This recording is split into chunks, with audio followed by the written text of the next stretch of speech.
What would you say if I told you I visited a dormant volcano in Southern California? You'd say, oh, it's crazy.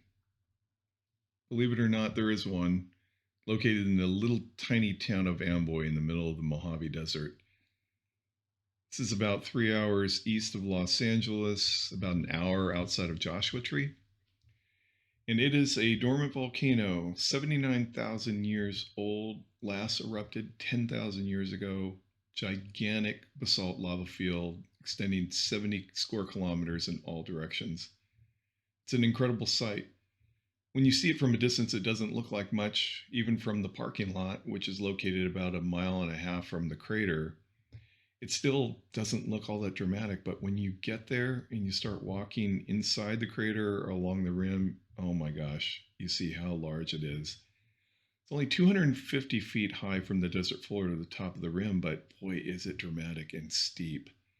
And it has this otherworldly feel to it. That vertical striping that you see there on the left, that's where scientists say this crater filled up with magma. That magma just slowly poured out of the crater for a long time. And at the end of the video, I have a slide of a satellite view from Google Maps, and you get to see how far that magma flowed out to the desert. So the eruption must have been enormous to have this 70 square mile basalt field and then the magma pouring out for God knows how long. So the day before, I walked into the crater, explored it, walked around the rim, and I just had to come back with my drone. So I wanted to get some footage that maybe is a little hard to get unless you have a helicopter or a plane. I wanted to fly to the opposite side of the mountain and then get video from the side like opposite from the parking lot. At this point here, I was 1,200 feet above, looking down. It was really dramatic, otherworldly. That's why native tribes that have lived out in this area have long told stories of seeing balls of light or UFOs coming out of the crater or hovering around it. So it has this mystical quality to it. Obviously, because it's so desolate and you're out in the middle of nowhere, your mind plays tricks on you. There's reports of people, hikers, that have come out here and died from exposure, people disappearing. There's a well-marked trail from the parking lot to the inside here of the crater that warn you about, taking lots of water, not coming out here in the summer. And when I flew into the crater here to get this dramatic view, I had a signal lockout with my drone. It just completely dropped out, lost signal, lost video. For 10 seconds, I had no idea where the drone was. And then it reacquired immediately. This was very uncommon because I have signal lockouts from time to time, but usually you're warned and the signal slowly fades out. This time it just blinked out for 10 seconds.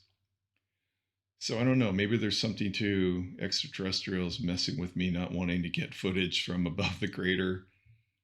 Or, like scientists would say, maybe it's the high iron content in the rocks that kind of mess with instrumentation. Pilots have for years who've flown over this area report that their instruments kind of go haywire, so maybe that has something to do with it. Or maybe I just flew too low. That's what I think happened. I flew too low and the walls of the rim just blocked the signal, and that's why I lost it. But it was kind of weird because it just doesn't normally just blink out immediately like it did.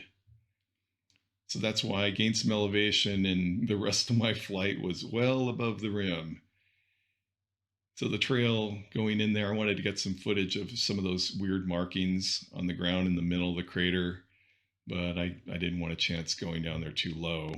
So the rest of my time I was flying and getting some good footage of this trail that walks around the rim. And if you do come out here, I highly recommend that you walk along the rim because you get an idea of just how tall the walls are, how steep they are. You get a really great view of the surrounding area and just the expanse of desert. To see that basalt lava field out in all directions is incredible. This place used to be more touristed back in the 1920s. Route 66 was a popular place. They had a railroad out here. So they had people that were coming out here for work and certainly coming out here for sightseeing. They had a population of like 65 in the town of Amboy back in those days. But then in 73, when they opened Highway 40, it bypassed that whole area completely. So nobody lives in Amboy anymore as of the census of 2024. So here's the crater from above, satellite view. You can just imagine this lava must have poured out, and it must have cooled pretty quickly to have flowed out there like 2.5 miles. It's incredible. I had to get some close-up views. This is the part of the rim when you're at the top. It's so steep when you look down. You don't want to fall off the rim on this side of the mountain. But yeah, Amboy is an incredible otherworldly place. Obviously, it's out in the middle of nowhere. Amboy really should be designated a ghost town because it has a population of 0. But they don't call it a ghost town because it has one operating business, whatever that is. So panorama of the desert expanse, the basalt lava fields. Put this place on your list if you're ever in the area. It's worth it. It's a very rare place to find a crater, dormant volcano in Southern California.